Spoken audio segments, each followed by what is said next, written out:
Welcome to the Rising Stars podcast, where we unpack trends and tips in the point of sale space and IT channel industry. My name is Kate Orara, and I am the Partner Development Manager at Star Micronics America. I've worked in the channel for almost 18 years and have met some fascinating people along the way. My goal for this podcast is to connect you with some of the most influential people in the channel space to provide you insight and inspiration to help your business succeed. Well, thank you everybody for joining us today. I am so excited and honored to be with one of Star's esteemed partners, Israel Morrison from Retail Management Hero. He is the Director of Sales and Marketing at Retail Management Hero. And I would love for Israel, could you just, introduce yourself a little bit, what you do at Retail Management Hero, and a little bit about what your software is. Sure. Thanks, Kate, and thanks, Star, for having me on this.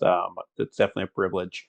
So, as you mentioned, I'm the Director of Sales here at Retail Management Hero. I started in the point of sale industry just a little over 10 years ago at hospitality centered point of sale software. And I kind of navigated through the industry through a couple acquisitions. And then I joined Retail Management Hero about 5 years ago. And ever since day one, I've been very channel focused. Every role I've had has been in helping support our partner channels, resellers, sell more software. So we haven't done any direct sales. We basically are helping recruit and train and help partners bring a solution to the end user, the customer. So at Retail Management Hero, I kind of oversee all the sales activities, including partner recruitment, as well as our marketing activities, our lead generation, and then I do kind of day-to-day partner management and kind of alliance management as well, working with vendors and strategic partners like yourself, Star. Now, how long did you say you've been at Retail Management Hero? I just over 5 years now. Okay, awesome. And so that's interesting. So you had background in hospitality and now you're more in the retail sector. So what's like kind of the main differences that you notice from a software perspective of those types of approaches? Yeah, so the biggest difference to me is I think retail generally is more complex. In hospitality, you can kind of fit the customer into a couple different segments of how they do business. Quick service, counter service, or full service with a bar, night life. And there's a few categories there. Sometimes they're attached to a hotel, sometimes they're attached to a larger venue. Whereas retail, that's kind of a much broader base of different types of retailers. So I think that is the primary difference that I noticed. So it's a little bit more complexity on the retail side. It's also a little bit different type of buyer and customer. In the hospitality side, I would say the owners that's their passion. They wanted to go out and they wanted to own a business or own a restaurant because they loved food or they loved a bar, and so they went out and they did that, and that's really their passion. And retail, they're a little bit more analytical when it comes to the supply chain and the how they go to market. And then the other thing is kind of the support of those. A bar or a restaurant might be open till 2 o'clock in the morning, whereas most retailers, other than some are open 24 hours, but some of them are kind of have more standard business hours. So the support of those two different types of clientele is, I would say, quite a bit different. So those are a few of the things that I've seen from my experience between the two. Okay. So could you tell us a little bit more about retail RMH's software and kind of the complexities of it? Sure. So yeah, Retail Management Hero is at its core, it's a retail point of sale and management platform. It kind of has the core functionality to cover a wide range of retailers. And I know we're going to talk a little bit about some of the specific segments, but it's kind of a horizontal product in that it can fit in a lot of different types of retailers. But really, what separates us and kind of what the benefit of our Retail Management Hero is that it's very customizable, very extendable. You can integrate with it. We publish our SDK, so people can take our software and they can essentially manipulate it to fit into unique business situations, fulfill specific requirements, or integrate a variety of different third-party products. We have two kind of core products that we sell. One is your in-store point of sale. That's called RMH Store. That's essentially, think of that as your register where you're ringing up transactions and you're managing your inventory and your reporting and things like that. The other is what we call RMH Central, and that's for multi-store owners. So when you have 2 or more stores, maybe 2, 10, 20, 100. I think our largest store on that is in the 200 range right now and growing. That's where you connect all of your stores and you can break them down by individual segments or regions, and then you can push updates and get aggregated information. So you can carry the same products across all your stores. You can segment them into specific product lines, push down sales and discounts or taxes. So you can fulfill those kind of regional requirements with RMH Central. That's a little bit about our software. Well, the other thing I'll mention is that we do sell exclusively through the channel. So we don't offer our software directly. We have, resellers here in North America that we work directly with. And then we have internationally as well. We have distributors on 5 different continents, and they have resellers underneath them. So there's a lot of regional variability to the requirements. So our software is very adaptable. So you can change languages, you can integrate with different reporting and fiscal requirements. So that's how we go to market, is through resellers here in North America and then a distribution internationally. Wonderful. I think it's as a channel girl at heart. I've been in the channel now for my 18 years of this career, and of course, I know Star is very channel friendly. So good to hear that, and I know that the majority of our listeners are mostly channel resellers, but we have a couple end users here and there. So you end users, we're still welcoming you too. I hope you learn as well. Well, you mentioned the industries, and you said that you had kind of a broad spectrum, or you kind of dabble a little bit. So what are some of the key industries that your software supports, and how does it provide innovation to the customers or through your resellers to the end customer? Right. So yeah, as I mentioned, we're a very horizontal product. So the core functionality reaches a lot of different verticals, but some of the key ones that our resellers focus on quite a bit are grocery. So grocery stores, kind of convenience stores, sub segments of that, like health food stores, and then ethnic groceries, things like that. So for kind of the grocery space, liquor stores is a very common one. We have quite a few resellers that's their primary market.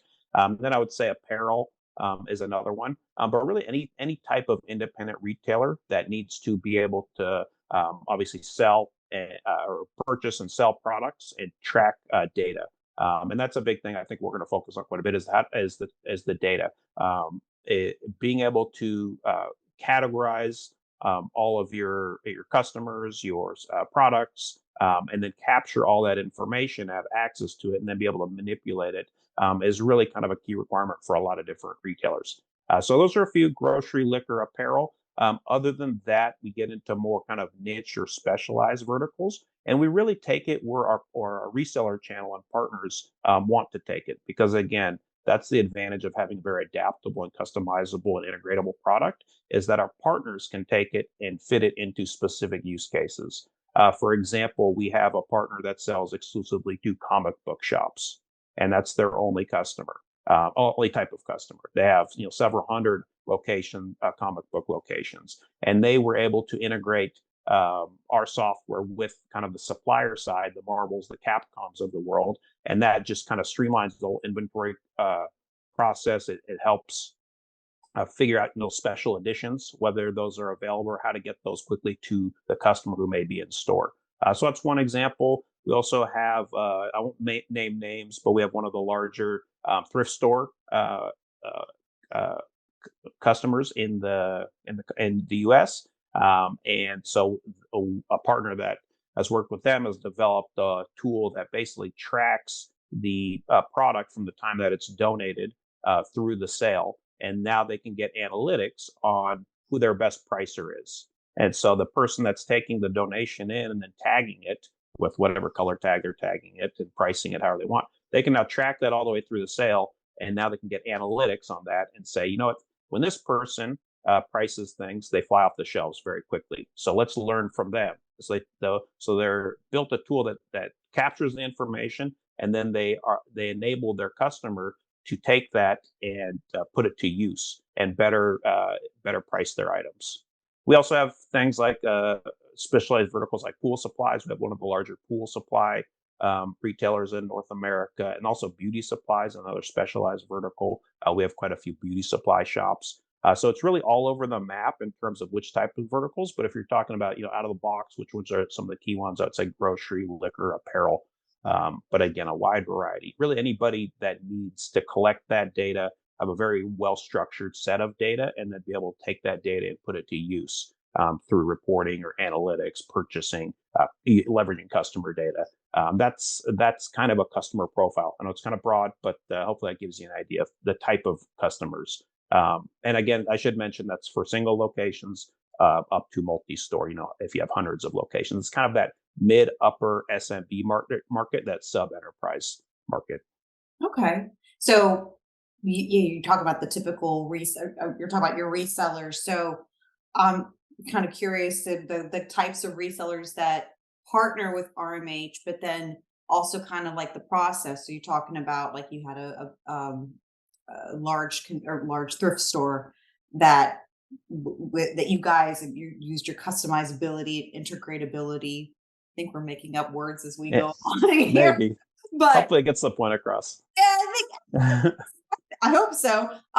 But so I'm kind of curious what that process looks like whenever someone, a reseller comes to you, because sometimes I wonder if it's almost like a game of telephone where you it gets lost in translation. Do you ever have communication with the end user so you can design things with them? Or I'm just kind of curious, first, so part one of the question is the types of resellers that RMH usually partners with, and then the second is kind of more like the processes and procedures of how you do customize a software solution for their end customer.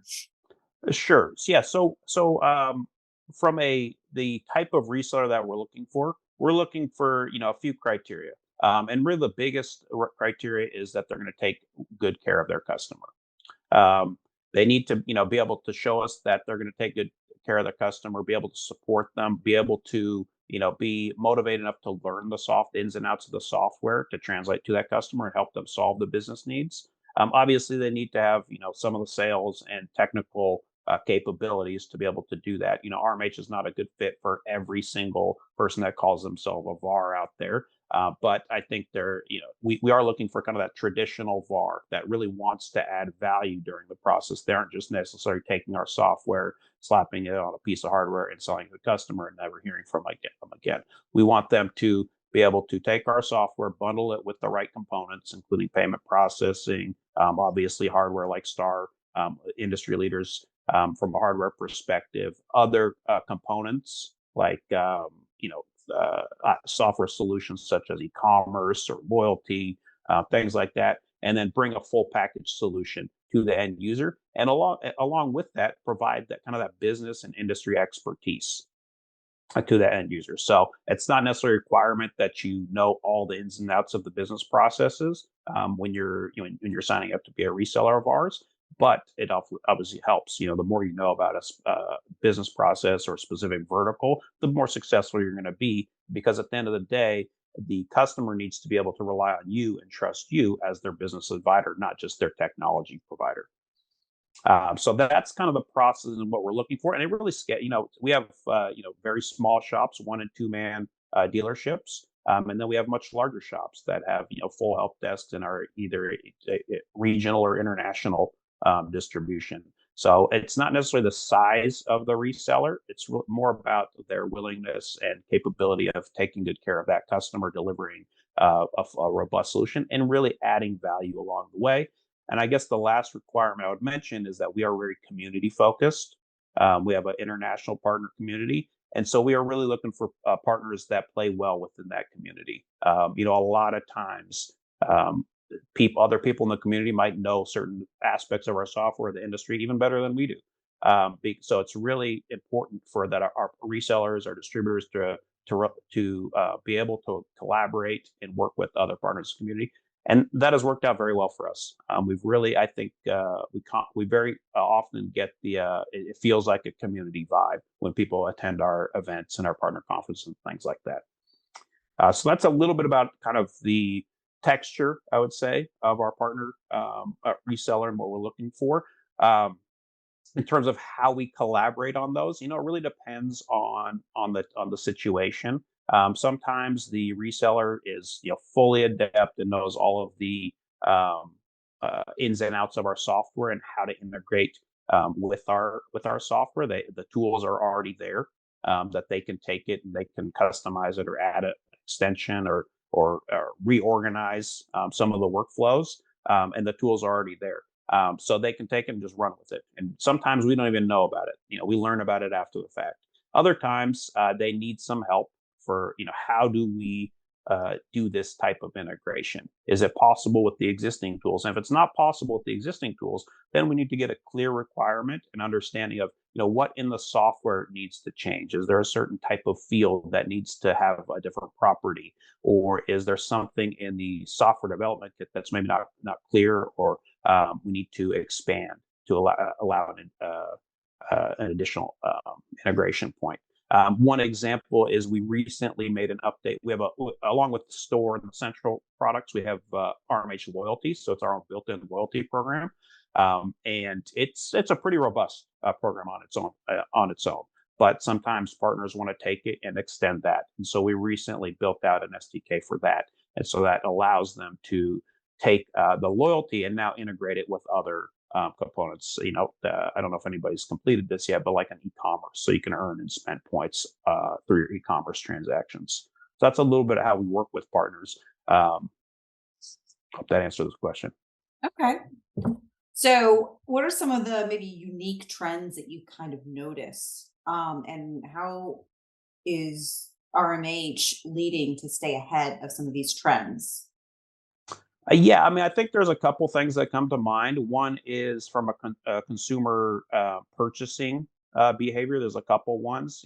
We've seen, and this has popped up in the news quite a bit recently. The more of the buy now, pay later, or putting things on layaway and kind of buying on credit. So that is kind of a purchasing behavior that's come up recently. Out of the box, our software supports that, and so we haven't really need to make any changes to support that type of thing. It's just more and more adoption here domestically, whereas internationally, that's been more of a prevalent purchasing habit. But we've seen that more and more domestically. So that's one. I think it's no surprise, no secret to anybody that there's been more e-commerce, buy online, pick up in store, as well as self-service coming to market. Um, so that's another purchasing behavior that is changing, or it's not unique, but it's something that's here and very prevalent. So with our software, obviously, what we try to do is enable those functionalities. So make it easier to integrate e-commerce, or we have several partners that have built customer-facing kiosk-based solutions. Um, and I had one other one. Let's see. Oh, from a purchasing side, um, the it there's definitely supply chain issues over the last few years, and making sure that certain inventory is in there, and also the data about the specific inventory.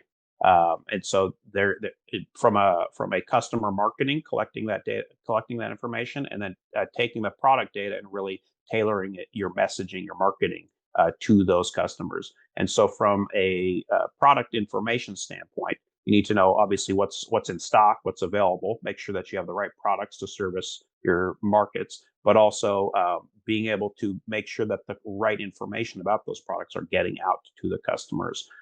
So things like books, they have a lot of different properties, like author, genre, categories, all these different things, and many more than I can name. I have different ISBN numbers, pricing, things like that. So with our software, we have the capability to add extended properties into it, and so that's something we've enhanced recently, and that helps our partners collect more information about the products, and then that extends to the customers as well, because uh, retailers are needing to better focus their marketing efforts, figure out who the texture of their buyer is, so that they can bring them in to the store. And so being able to collect that data, the very detailed data, for example, in a pet shop, we need to obviously be able to capture the customer's information, their phone, their email, all the standard stuff. But then they have pets. as well. And now we can capture the names of their pets, the birthdays of their pets, special details about them, and then report on those. And now we can really tailor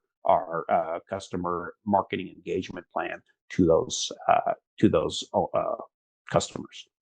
So those are, I don't know if that answers your question, but it's kind of how we help the retailer with our software. Again, being able to collect that data and then take action on it. Okay. So I kind of want to switch gears a little bit because I think we've talked about this in the past. And tablet-based point of sale is really, especially in these smaller businesses that you guys have on your in your portfolio.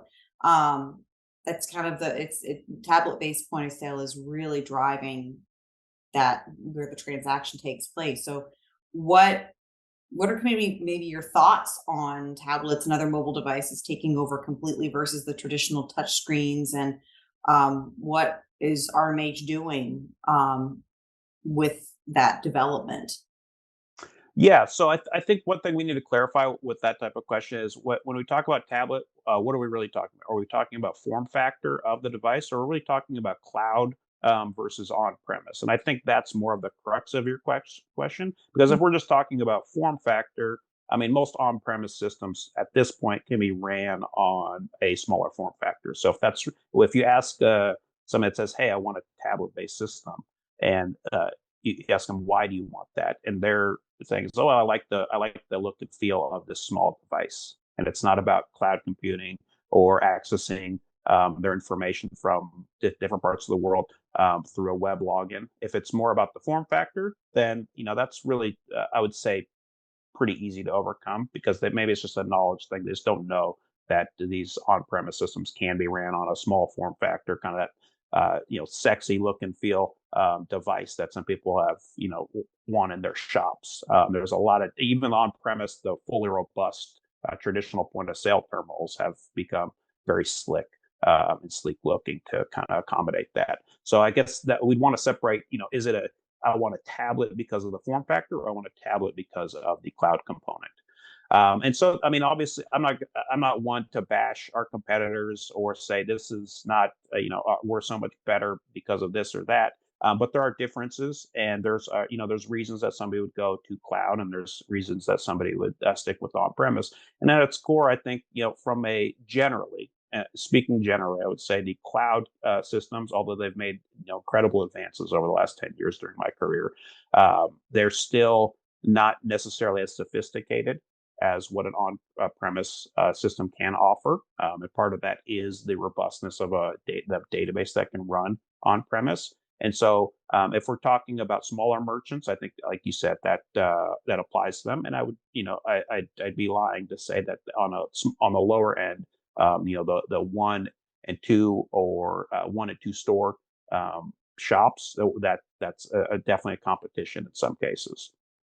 But when you talk about businesses that have a lot of volume, a huge, hundreds of thousands of products and SKUs, multiple suppliers, integrating multiple different components. Maybe they have e-commerce orders coming in from a variety of different platforms.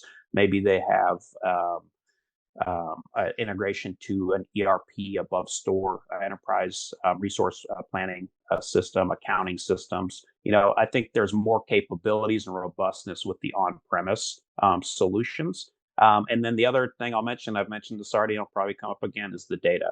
Is where does the data reside and who owns that data? In a cloud-based system, it may be your data that you're running transactions through, but who owns and who can use that data? In an on-premise localized database, that data resides within your store, right? And so that, you can shut the system down. Nobody has access to that data other than you. You're the ones that can run analytics on it. We don't know necessarily who owns that data 100% of the time for the cloud-based systems, and what are they doing to leverage that data. You might be a small business operation, but there might be entities that are able to access kind of aggregated reporting and now make pricing adjustments or product adjustments to kind of, let's say, put their thumb on the scale from a competition standpoint. Whereas a smaller retailer may not have the budget to go out and access those industry reports or the data collection. And this is no secret that this has been happening over the last 10 years or more. But so that's one aspect of it, is really who owns that data. And I think that there are certain buyers that care more or less about that. And I think for that simple fact alone, there's always going to be a place for on-premise solutions, and to some degree even cash registers, because some people really want to hide their data, right? And then there's the hybrid solutions. That's kind of a portion on-premise, a portion in the cloud. And you know, maybe I'm just not aware. I don't know anybody that's really knocked it out of the park with that solution yet. I think in the next 10 years there probably will be a very competitive solution that goes that route. But those are some of the differences, and kind of when we're talking to customers, really trying to understand their needs. From why do you want? Is it form factor? Is it some functionality? Are you going to scale? From a on-premise standpoint, it's much easier to scale because the terminals are just have much more horsepower, and you can add to them, you can grow them, you can add servers and add all sorts of processing power. So if you're adding more lanes or more stores or things like that, so those are some of the differences, kind of things that we talk about. I guess the other thing I would mention is, along with the cloud competitors, their pricing is typically on a SaaS based, and so from our standpoint, that's another thing we've done to kind of compete with that, is we offer both a purchase as well as a SaaS or subscription model is what we call it. So that kind of levels the playing field from a purchasing standpoint. And our partners then take that and they bundle it into a whole bundle, and they're able to offer very competitive pricing. And again, you have a little more flexibility about the components that you integrate to that system, your payment processing, your e-commerce. You might not see with the on-premise system, you might not necessarily be locked in to the one that the cloud provider is offering. Okay. So, and I'm assuming that you also, because I wonder if maybe your reseller partners, they're pushing your solution, your software, and they get some pushback from the end user, like, well, I have this tablet that I just want to use because I already own it, so it's easier for me to just go ahead and implement it. I'm assuming you give them kind of like some guidance on like how they can communicate why an on-premise solution might be better or might be superior to the versus the other solution. Yeah, and again, it really goes merchant to merchant. Some are totally satisfied with their existing solution, and there's really not much reason to change. In certain cases, our software is overkill, and we're not going to hide that fact. It's more robust than you need, so and there's no point in you spending a little bit extra money to get a solution like, because you're not going to scale it. You're not going to have hundreds of thousands of SKUs or need to integrate multiple components. So it's like, okay, we're not going to put the hard sell on switching that. Now, there may be some aspects you may have a little more flexibility in the payment processing. That's one thing I would recommend anybody that's really set on a cloud provider verify before they sign that contract, is what are they really locking themselves into. That goes for everything, but I would say in that realm. So yes, we do provide some guidance, but our partners are pretty adept at it. They're the ones out on the feet on the street. They're the ones running in to the customers, the merchants, and having these conversations on a daily basis. So when you're providing when you're working to provide that complete solution for these end users, what does RMH consider when collaborating with its hardware manufacturers and its resellers? Like, what are some things that you guys are considering at that point? Yeah, so generally we are an open platform in that we allow our resellers to kind of pick and choose the hardware that they want to use. But when we're thinking about who do we partner with, obviously, the biggest thing, and this goes for not only the hardware vendors but also the resellers, is reliability, stability. Those are the ease of deployment. Those are the things that really make it easy to work with the hardware vendor. When it's easy to deploy, I'm not going to have to spend hours reconfiguring this or adjusting the firmware 10 different times. That's ease of deployment, reliability, stability. Something it's not going to break down or freeze all the time. It's not going to have to be repaired every 2 months. Those are some of the key things. But then from looking more broadly, we hardware that's innovating, kind of seeing those industry trends and reacting to them. We talked a little bit about form factor, and so maybe the demand is going to a little bit smaller printer, or maybe a larger printer in some cases.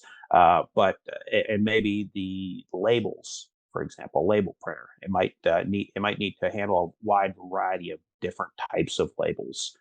So that ease of deployment, being able to meet the changes in market demand, and then being configurable.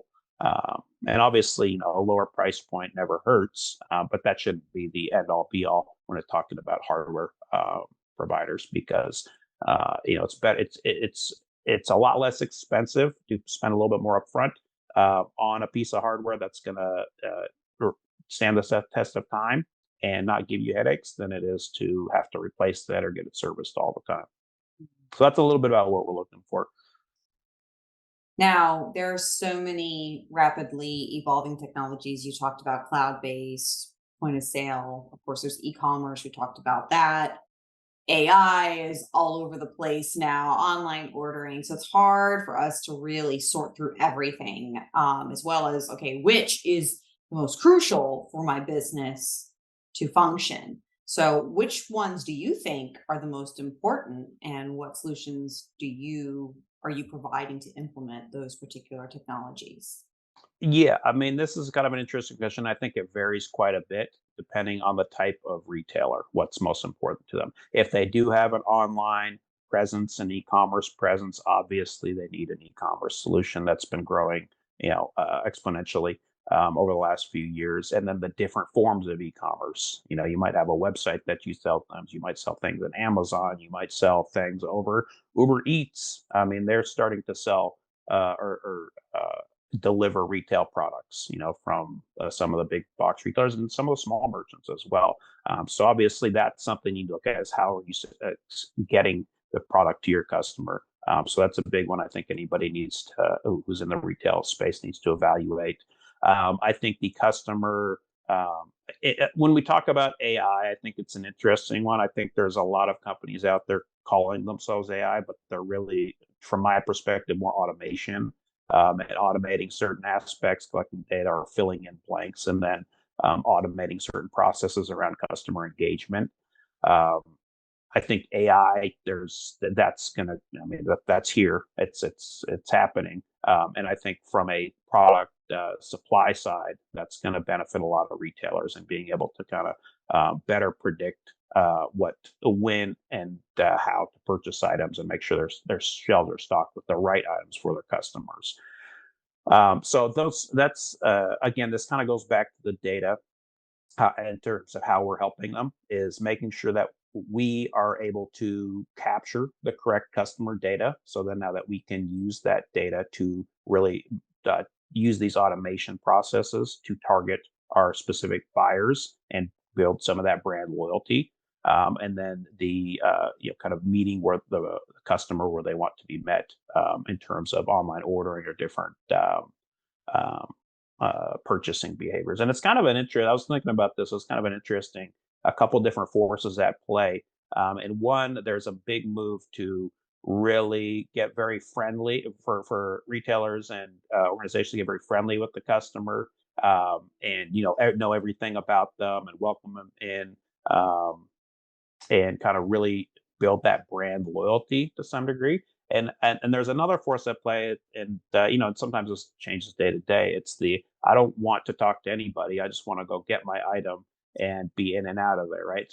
So when you talk about kiosk-based solutions or self-service solutions, so those are kind of two separate forces. And I think depending on the retailer, that one might be more important than the other, or maybe a combined one. But I do think this very specific, really tailored marketing messages is going, from email marketing, text marketing, to digital signage boards in the retail locations.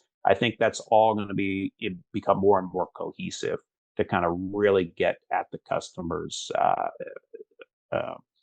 touch points, and really tailor the messaging to that. So I think that, and I'm not an expert necessarily in this field, but I think that is going to take off, even more so than we've seen, to kind of really build that brand loyalty. So digital signage is an interesting thing. So is that something that Retail Management Hero offers or is getting into as well? I mean, it depends on what you're talking about exactly. From our software perspective, it's not something that we would necessarily uh, build, but you can take components of our software and you can grab information out of it, and that can kind of help uh, pick what messaging displays on there. From price points, or you can. It's more of, again, the data, how you structure the data, and then leverage that data. But it's not something we are necessarily working on digital signage ourselves. There's third parties that do that. But being able to interface those two, and take the data collected from the point of sale side, purchasing behavior, the customer information, and then tailoring that um, messaging through digital signage. I see that coming. I can't say that we have anything right now that's kind of interface between the two, but I'm sure that's to come in the next few years.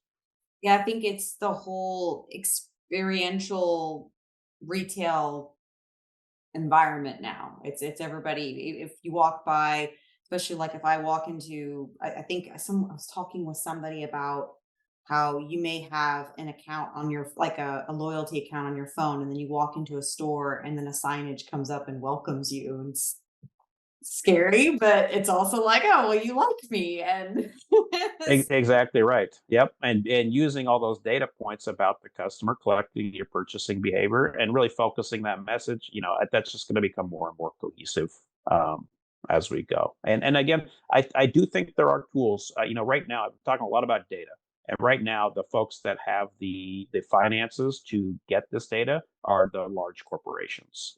Right. They are able to get this industry information. They're the ones, in many cases, collecting the data, and aggregating it across all these. I do think there are tools coming, as well, to help smaller merchants access that information and put a little bit more level playing field, with the large retailers. I do think that's coming, and in an affordable manner for those smaller merchants. I don't know exactly what that looks like, but I do think that that is coming, over the next few years. I think it's so couple of my key takeaways that I'm hearing from you is what RMH offers is not only the customizability and integratability of your software to various types of situations and customers, but providing good data for the end users to make education or make data driven decisions to help their businesses grow. It's like, okay, we're not selling enough of this item, so we really probably should discontinue it, and we need to focus more on this. So I think that is, I know most businesses should be using data to really make good decisions. I know we do. We look at data all the time. I'm overloaded with data. My head's Right. but at the same time, I mean, it's a bad thing, but it's a good thing because I can look at it and say, well, this is not working, so it's time to pivot. I think it's like I tell my team, like, fail fast. Let's look at something and fail fast. If it's not working, then we pivot, and then we hopefully see a trend in a different direction. Absolutely. Yeah.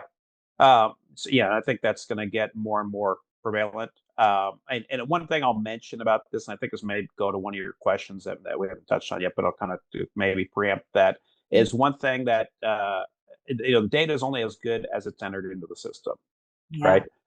And over years, that data gets, if you're not maintaining it, it's kind of like basic hygiene of brushing your teeth every day, or every so often. If you're not maintaining your inventory, or you're not keeping your customer records up to date, that data gets old and stale, and now you're making decisions off of poor information. So one thing I think that all retailers should be doing is having kind of a process in place, and this is something they can do going forward, is cleaning up that data from time to time, Maybe that's seasonal inventory counts. Maybe it's more often than that, making sure that the products that you are reporting in the system are the ones that are actually on your shelves, and that those things match. And then collecting as much customer data as you can, and cleaning that up as well. Just to kind of give you a little bit of a example. One of this just is very timely because our partner hosted a webinar about this just this week.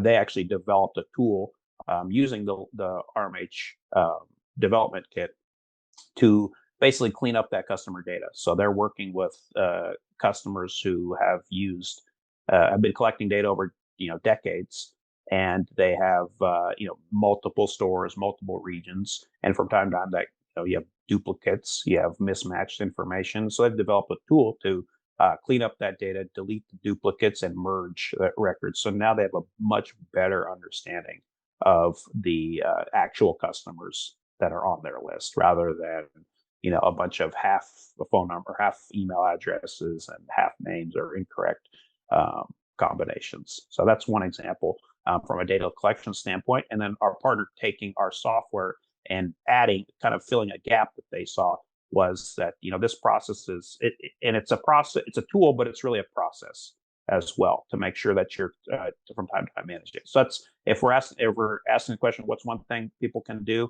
going forward? I think that's an answer is clean up your data, because the cleaner you keep it, the better actionable you can take on it, and the easier it's going to be when you really need it. Absolutely. So, in what ways do you see the industry or the retail industry being disrupted in the next decade? And what can resellers and other software companies do to prepare for, or maybe even drive that disruption? I hate to go back to it again, but data. I think the data is going to trickle down. I think all of this aggregated information that's been collected is going to become more and more available, and people are going to be able to make decisions on that. At the same time, the folks that the larger retailers that have the budgetary to have access, that they're gonna change too. I'm not going to give you a prediction. I hate to make predictions. Other than the Super Bowl, I'll predict the Super Bowl maybe. You're not a betting I do live in Las Vegas, so.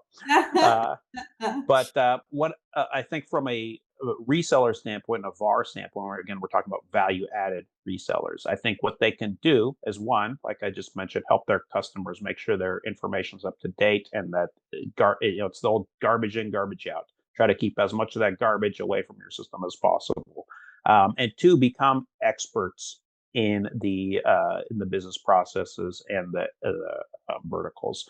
We talked a little bit about, from a B2C standpoint, the brand loyalty. I think that applies to the and kind of that, me, we're almost like friends. Kind of creating that atmosphere. I think that VARs can do that with their customers as well, and really become their relied upon resource for that. So the more you are, as a reseller and technology provider, staying ahead of these, or at least being aware of what's coming, or kind of what the hot things are, the better you are able to advise your customers. So education, I think, is a huge one for retailers to stay ahead of the game, and I think offering that kind of personal relationship, and making them not only your IT advisor, but your business advisor. The more you know about their business processes and the process in general, the better you're going to be able to guide them, and the more they're going to trust you and stick with you. And when you give them advice that, hey, this is changing, you might want to start thinking about this technology, they're gonna take your advice. So that's what I would say. Awesome. Well, I think you've answered all my questions. I'm sure we could probably talk for a lot longer.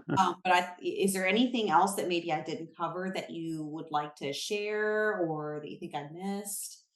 No, I think this has been great, Kate. I really appreciate Star inviting me to participate in this. I do, I think Retail Management Hero obviously offers a great solution for a lot of different types of retailers. I think, we've grown quite a bit since our inception a few years back. And I think you're going to see our name out there more and more at industry events, in international situations. And we're going to continue to partner with folks like you because you guys have been great partners. So again, I just appreciate you having me on here, and hopefully, there's at least a tidbit here that some of your audience can take away and maybe use to help their business. Well, we appreciate the partnership with RMH as well, and I think that it's a beautiful relationship. So this is a chance for you to kind of plug in where people can find more information about you, about Retail Management Hero, whether it's on social media, blogs, all that kind of. Yeah. Yeah, so we'll obviously our website is rmhpos.com, rmhpos.com.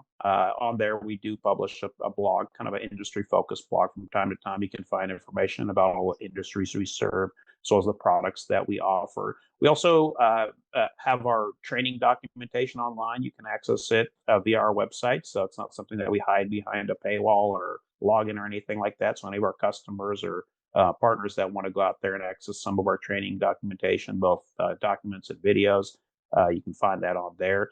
We will be at quite a few events this next year. I think we'll have some representation at the NRF show in January. We'll be at retail for the RSPA Inspire as well. A few of us will be there. We'll be at the NGA show along with you with Star, and then a few other events. But we do also have our partner conference next year, September 24th through the 26th in New Orleans, Louisiana. So if you're a partner of ours, I really hope to see you there. If you're not a partner of ours and would like to learn more, you can reach out to me, Israel, ISRAEL at rmhpos.com or sales at rmhpos.com. And we can definitely have a discussion and see if RMH is something that fits into your portfolio. Awesome. Well, thank you so much for your time. It's just crazy that we're already thinking of 2024.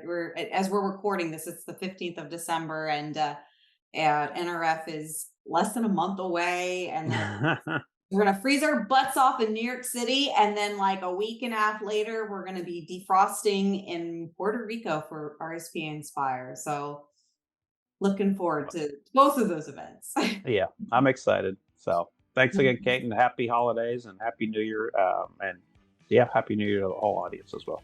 Absolutely. Thank you so much for your time. For more about Star, visit us at starmicronics.com, where we also have a super informative blog, or follow us on all our social media platforms on Twitter, LinkedIn, Instagram, Facebook, all of those. Don't forget to subscribe and please leave us a review. We love to hear from you all. And that's it for this episode of Rising Stars Podcast. I'm Kate Orara, and I will see you next time.